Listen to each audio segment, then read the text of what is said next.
The capital நண்பர்களுக்கு வணக்கம். நான் உங்கள் நிரஞ்சன். நம்மளோட த கேபிட்டல் சேனல் தொடங்கி ஒரே வருஷத்துக்குள்ள 50,000 சப்ஸ்கிரைபர்ஸ் அப்படின்றது ரீச் ஆயிருக்கு. நிச்சயமா இது உங்களால மட்டும்தான் சாத்தியம் அடைஞ்சிருக்கு. ஒரு தனிநபரா இருந்து டெல்லியிலிருந்து இயங்கக்கூடிய முதல் தமிழ் யூடியூப் சேனலா இதை நான் நடத்தி தொடங்கினப்போ ஒரு விதமான தயக்கமும் பயமும் இருந்தது. ஆனா உங்களுடைய இவ்வளவு பெரிய ஆதரவுனால இப்ப எனக்கு அந்த பயம் எல்லாம் போய் தொடர்ந்து என்னுடைய வேலையை செஞ்சுக்கிட்டே இருக்கணும் அப்படின்ற ஒரு உத்வேகத்தை கொடுத்துருக்கு. அதுக்காக உங்க எல்லாருக்கும் பெரிய நன்றியை நான் தெரிவிச்சுக்கிறேன். இன்னைக்கு தேர்தல் சம்பந்தமான மிக முக்கியமான விவகாரத்தையும் உச்சநீதிமன்றத்தில் நடந்த ஒரு வழக்கு பத்தியும் இன்னைக்கு பார்க்க போறோம். குறிப்பா நமக்கு நோட்டா அப்படின்னா எல்லாருக்கும் தெரியும். அந்த ஓட்டர் பேட்ல அந்த ஓட்டர் மிஷின்ல கடைசியா ஒரு ஆப்ஷன் இருக்கும். மேல இருக்கக்கூடிய எந்த வேட்பாளருக்கும் நாங்க வாக்களிக்க விரும்பல அப்படின்னா அந்த நோட்டாவை நம்ம செலக்ட் பண்ணலாம். ஆனா விரைவில் அந்த நோட்டா காணாம போகுதோ, அது நீக்கப்பட போகுதோ அப்படின்ற மிக முக்கியமான ஒரு சந்தேகம் உச்சநீதிமன்றத்துடைய ஒரு வழக்கால எழுந்திருக்கு. அதை பத்தி தான் இன்னைக்கு விரிவா பார்க்க இருக்கிறோம். அதுக்கு முன்னாடி வழக்கம் போல நம்ம சேனலை சப்ஸ்கிரைப் பண்ணிக்கோங்க. அப்பதான் உங்களுக்கு இந்த மாதிரியான ரொம்ப ரொம்ப முக்கியமான இன்ஃபர்மேஷன்ஸ் உடனுக்குடன் வந்து சேரும். வாங்க இப்ப வீடியோக்குள்ள போலாம். 49O இந்த பேரை நீங்க கேள்விப்பட்டிருப்பீங்க. நம்ம கவுண்டமணி அவர்கள் ஹீரோவா நடிச்ச ஒரு படத்தோட பேரு. இது அது மட்டும் கிடையாது. இந்திய தேர்தல் ஆணையத்துடைய விதிமுறைகள்ல இது சம்பந்தமான சட்டம் ரொம்ப ரொம்ப முக்கியம். இந்த 49O அப்படின்றது ஒரு சட்ட விதிமுறைக்கான ஒரு நம்பர் அப்படின்றது தான். சரி, இதுல என்ன சொல்லப்படுது? 2013ஆம் ஆண்டுக்கு முன்னாடி வரைக்கும் தேர்தல்கள்ல யாருக்குமே வாக்களிக்க விரும்பல அப்படின்னா நமக்கான உரிமை அப்படின்றது இருந்தது. ஆனா என்ன பண்ணணும்? நம்ம வாக்குச்சாவடி மையத்துக்கு போய் அங்க தேர்தல் அலுவலர்கள் அப்படின்றவங்க இருப்பாங்க. அவங்க கிட்ட எனக்கு இவங்க யாருக்குமே ஓட்டு போட பிடிக்கலிங்க அப்படின்னு நம்ம சொன்னோம்னா அவங்க நமக்கு ஒரு ஃபார்ம் அப்படின்றத கொடுப்பாங்க.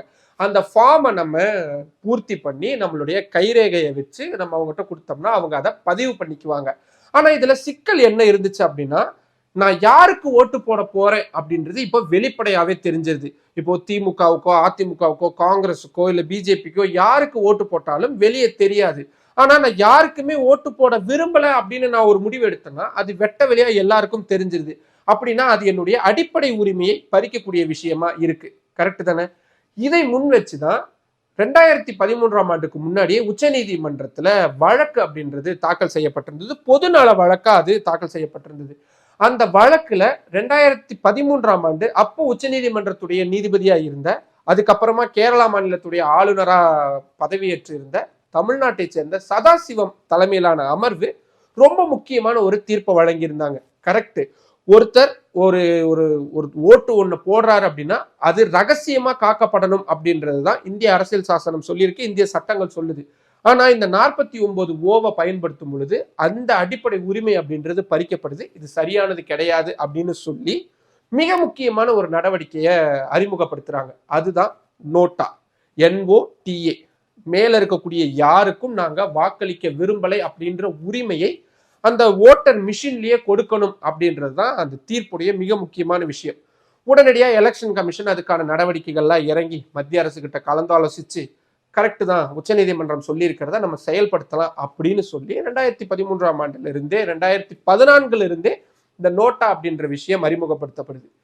நோட்டா ஏன் ரொம்ப முக்கியம் அப்படின்றதுக்கு நான் சில ஒரு எக்ஸாம்பிள்ஸை சொல்றேன். 2024 நாடாளுமன்ற தேர்தல் நடந்துச்சுல்ல, அதாங்க மோடி அவர்கள் 3வது முறையாகவும் பிரதமராக ஏறி இருக்கிறார்ல, அந்த எலெக்ஷன்ல மத்திய பிரதேச மாநிலத்துடைய இந்தூர் தொகுதியில வாக்கான அந்த நோட்டாவுடைய பர்சன்டேஜ் அப்படின்றது 16%. 2 லட்சத்துக்கும் அதிகமான அந்த தொகுதி மக்கள் நோட்டாவுக்கு தான் குத்துன்னு குத்தி இருந்தாங்க. இதுல ரொம்ப ஆச்சரியமான விஷயம் என்னன்னா, வெற்றி பெற்றவர் பாஜகவுடைய வேட்பாளர், அவரு முதல் இடத்துல இருக்கிறாரு. 2வது இடத்துல நோட்டா தான் இருந்திருக்கு. அதுக்கு கீழே தான் மற்ற கட்சியை சேர்ந்தவங்களுடைய விஷயங்கள்லாம் இருந்திருக்கு. அப்போ அந்த அந்த தொகுதியில அந்த தொகுதி மக்கள் அங்க இருந்த வேட்பாளர்களை எவ்வளவு கேவலமா நினைச்சிருக்கிறாங்க. இன்னும் நிறைய பேர் போயிருந்தா முதலிடத்துக்கு கூட வந்திருக்கலாம். நிறைய இடங்கள்ல முதலிடத்துக்கு வந்திருக்கு. நீங்க லோக்கல் பாடி எலெக்ஷன்ஸோ இல்லாட்டி சில முக்கியமான தேர்தல்கள் எல்லாம் நோட்டா அப்படின்றது வெற்றி பெற்றவருக்கு கிட்டத்தட்ட நெருக்கமாகவும் அணுக்கமாகவும் வந்திருக்கு. மகாராஷ்டிராவுடைய உள்ளாட்சி தேர்தல்கள் பலவற்றில வெற்றி பெற்ற வேட்பாளரை விட அதிகமாக நோட்டா அப்படின்றது வந்திருக்கு. உங்களுக்கு புரியல இந்த இடத்துல நீங்க டவுட் ஆகுறீங்களா? ஏங்க நோட்டா அதிகமா வந்திருக்குன்னா அதுதானே ஜெயிச்சுது, அப்புறம் எப்படி அந்த ஒரு குறிப்பிட்ட இடத்துல வெற்றி பெற்ற வேட்பாளர்னு வருவாங்கன்னு உங்களுக்கு தோணும்ல? கரெக்ட். இந்த நோட்டால இருக்கக்கூடிய பெரிய பிரச்சனையே அதுதாங்க. இப்போ நோட்டா ஒரு குறிப்பிட்ட தொகுதியில அதுதான் டாப், அதுதான் நம்பர் 1 இடத்துல இருக்கு. அதிக வாக்குகள் அந்த அந்த நோட்டா தான் பெற்றிருக்கு. ஆனாலும் கூட 2வது இடத்துல ஒருத்தர் வந்திருப்பார்ல, அவரை வெற்றி பெற்றார்னு அறிவிச்சிருவாங்க. உங்களுக்கு ஆச்சரியமா இருக்குல்ல? ஆச்சரியப்படாதீங்க, உண்மை அதுதான். ஏன்னா நம்மளோட இந்திய சட்டங்கள் அப்படிதான் இருக்கு.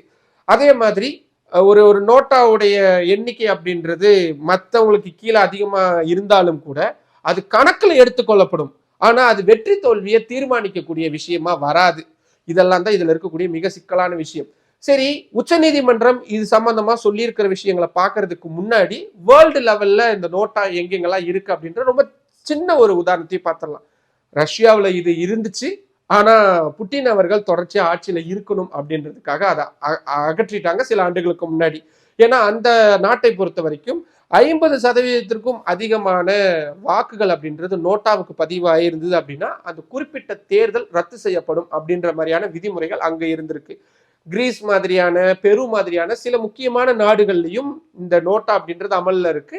வெவ்வேறு விதிமுறைகள் அப்படின்றது மாறுபடும். சரி, மீண்டும் நம்ம இந்தியாவுக்கு வருவோம். இப்போ நோட்டா அதிகமான வாக்குகளை பெற்றிருந்தாலும் கூட அது எந்த தாக்கத்தையும் ஏற்படுத்தாது அப்படின்றது இருக்கு. இது என்னங்க நியாயம்? ஒரு தொகுதியில அந்த வேட்பாளர்கள் யாருமே பிடிக்கல. ஏன்னா ஒரு ஏன்ற ஒரு கட்சியுடைய வேட்பாளர் ஒரு கொலைகாரனா இருப்பான், பீன்ற ஒரு கட்சியுடைய வேட்பாளர் ஒரு கொள்ளைக்காரனா இருப்பான், சீன்ற ஒரு கட்சியுடைய வேட்பாளர் ஒரு கடத்தல்காரனா இருப்பான். இப்படி இப்படி குற்றவாளிகளா இருக்கிறாங்க, இல்ல அந்த அந்த தொகுதிக்கு சம்பந்தம் இல்லாதவங்களா இருக்கிறாங்க, கெட்டவங்களா இருக்கிறாங்க அப்படின்னும் பொழுது அந்த தொகுதி மக்கள் இவங்க யாருமே எங்களுக்கு வேணாங்கன்னு சொல்லி போடுறாங்க. அப்ப நியாயமா என்ன பண்ணணும்? மறு தேர்தல் அப்படின்றத நடத்தணும். ஆனா இந்தியாவில இந்த 2வது இடத்துக்கு யார் வந்தாங்களோ அவங்கள ஜெயிக்க வச்சிருவாங்க. இது நியாயமா இல்ல, மாத்தணும் அப்படின்னு சொல்லி விதி அப்படின்ற பெயரை கொண்ட ஒரு சட்ட அமைப்பு உச்ச நீதிமன்றத்துல மனு தாக்கல் அப்படின்றத பண்றாங்க. இந்த மனு மீதான விசாரணை உச்ச நீதிமன்ற தலைமை நீதிபதி சூரியகாந்த் மற்றும் ஜாய்மல்யா பக்ஷி ஆகியோர் அடங்கிய அமர்வு முன்னாடி விசாரணைக்கு வருது. அப்போ நீதிபதிகள் மனுவை படிச்சு பாக்குறாங்க. இவங்க சொல்றது ஒரு வகையில கரெக்டா இருக்கு. ஆனா இந்தியாவை பொறுத்த வரைக்கும் நோட்டா அப்படின்றது யாரும் தனி நபர் கிடையாது, ஒரு அமைப்பு கிடையாது, எதுவுமே கிடையாது. அது ஒருவேளை ஜெயிச்சாலும் கூட என்ன பெரிய மாற்றம் ஏற்பட போகுது? ஏன்னா அந்த ஜெயிச்சவங்க தான் அந்த குறிப்பிட்ட தொகுதியுடைய சட்டமன்ற உறுப்பினராகவோ நாடாளுமன்ற உறுப்பினராகவோ மக்கள் பிரதிநிதியாகவோ இருக்க முடியும். ஆனா நோட்டான்றது இட்ஸ் நத்திங், அது எதுவுமே கிடையாது, ஒரு இன்விசிபிளான ஒரு விஷயம். அப்படி இருக்கும் பொழுது அதை எப்படி நம்ம ஏத்துக்க முடியும் அப்படின்ற ஒரு கேள்வி எழுப்பினதோடு மட்டும் இல்லாம இது ரொம்ப சிக்கல் நிறைஞ்சதாகவும் இருக்கு அப்படின்றத உச்சநீதிமன்ற தலைமை நீதிபதியே அவருடைய கருத்தா சொன்னார். அது மட்டும் இல்லாம இந்த நோட்டா அறிமுகப்படுத்தப்பட்டு 10 ஆண்டுகளுக்கு மேல இந்தியாவில் ஆகுது. இது வந்ததுக்கு அப்புறமா இந்திய அரசியல்வாதிகள் கிட்ட ஏதாவது மாற்றம் தெரியுதா அப்படின்ற ஒரு கேள்வி கேட்டார். அது அவர் என்ன முறையில கேட்கிறாருன்னா, நீங்க தப்பு பண்ணவங்களா இருந்தீங்கன்னா மக்கள் உங்களா மொத்தமா புறக்கணிச்சு யாருக்குமே ஓட்டளிக்காம போயிருவாங்க. இதை பார்த்து புரிஞ்சுக்கிட்டாவது நம்ம அரசியல்வாதிகள் திருந்திட்டாங்களா அப்படின்றத அவர் மறைமுகமா கேட்க வராரு. ஆனா மத்திய அரசு சார்பா உடனடியா என்னங்க இது இது ஒரு கற்பனையான விஷயத்தை கொண்டு வந்து மனுவா தாக்கல் செஞ்சிருக்கிறாங்க, இதெல்லாம் ஏத்துக்கவே ஏத்துக்காதீங்க, இதெல்லாம் தேவையில்லாத வீண் விரயமாகும், நேரம் தான் வேஸ்ட் ஆகும் அப்படின்னு மத்திய அரசு சார்பில் ஆஜராகி இருந்த தலைமை வழக்கறிஞர் வெங்கட்ரமணி எடுத்த உடனே சொல்லிட்டாங்க. அப்கோர்ஸ் எல்லாருமே அரசியல்வாதிகள் தானே, அவங்க அந்த மாதிரியான நிலைப்பாடு தான் எடுப்பாங்க. ஆனாலும் கூட உச்ச நீதிமன்றம் இல்ல இதை நம்ம இன்னும் டீட்டெயில்டா விசாரிக்க வேண்டி இருக்கு அப்படின்ற ஒரு கருத்துக்கு வராரு. உடனே மனுதாரர்கள் சார்பா ஐயா இன்னும் ஒரு சில வாரங்கள்ல 5 மாநில சட்டமன்ற தேர்தல் அப்படின்றது நடக்க போகுது, அதனால அதுக்கு முன்னாடி இந்த கேஸை எப்படியாவது விசாரிச்சு இதுக்கான ஒரு தீர்வை கொடுங்க அப்படின்னு அவங்க கேட்கறாங்க. ஆனா தலைமை நீதிபதி இல்ல ரொம்ப ஷார்ட் டைமா இருக்கு, இது ரொம்ப டீட்டெயில்டா விசாரிக்கணும் அப்படின்னு சொல்லி ஏப்ரல் மாசத்துக்கு போட்டிருக்கிறாங்க. எனக்கு தெரிஞ்சு ஏப்ரல் மாசத்தப்போ எலெக்ஷன்லாம் அனௌன்ஸ் பண்ணி கிட்டத்தட்ட நெருங்கிரும்.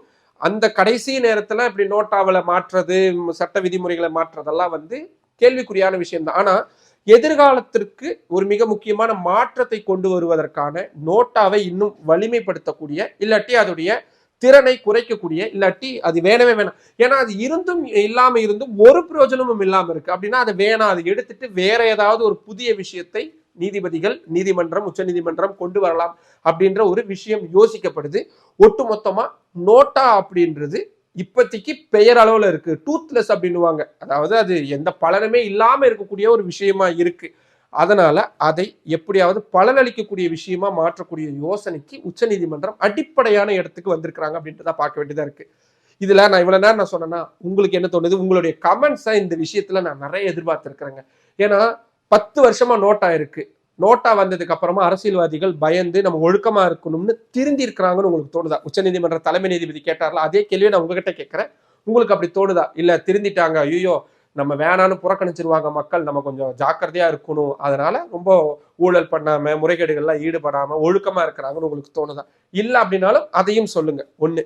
ரெண்டாவது, நோட்டாவை இன்னும் எப்படி வலிமைப்படுத்தணும்னு நினைக்கிறீங்க? ஏன்னா ஒரு முதல் இடத்துல ஒரு நோட்டா வருது அப்படின்னா அப்கோர்ஸ் அந்த இடத்துல ஆப்வியஸ்லி ரீஎலெக்ஷன் கண்டக்ட் பண்ணணும், மறுதேர்தல் நடத்தணும் அப்படின்றதுதான் நார்மலா இருக்கக்கூடிய விஷயம். ஆனா அதை பண்றதுக்கு ஏன் தேர்தல் ஆணையமும் இந்த அரசியல் கட்சிகளும் தயக்கம் காட்டுறாங்க அப்படின்ற ஒரு விஷயம் இருக்கு. உங்களுக்கு என்ன தோணுது? இப்படி ரீஎலெக்ஷன் நடத்தணுமா? இல்லைங்க, எப்படியோ என்னமோ போய் தொலையுது. முதல் இடத்துல யார் வந்தா என்ன, ரெண்டாவது இடத்துல யார் வந்தா என்ன, ராம ஆண்டா என்ன, ராவண ஆண்டா என்ன அப்படின்னு உங்களுக்கு தோணுதா?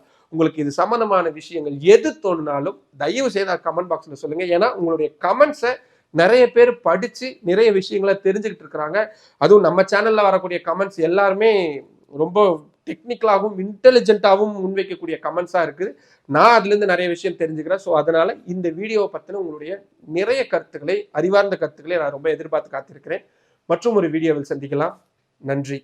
நம்மளோட த கேபிட்டல் சேனல்ல இன்னும் நிறைய பேர் சப்ஸ்கிரைப் பண்ணாம பார்த்துக்கிட்டு இருக்கீங்க. உங்களுக்கே தெரியும், உங்களுடைய ஆதரவை நம்பி மட்டும்தான் டெல்லியில இருந்து இயங்கக்கூடிய முதல் தமிழ் யூடியூப் சேனலா இதை நடத்திட்டு இருக்கு. இப்போ இந்த மாதிரியான ரொம்ப ரொம்ப முக்கியமான இன்ஃபர்மேஷன்ஸ் உங்களுக்கு உடனுக்குடன் வந்து சேரணும் அப்படின்னா நம்ம சேனலை சப்ஸ்கிரைப் பண்ணிக்கோங்க. நம்ம வீடியோஸை நிறைய பேர் கொண்டு போய் சேருங்க, லைக் பண்ணுங்க, கமெண்ட் பண்ணுங்க.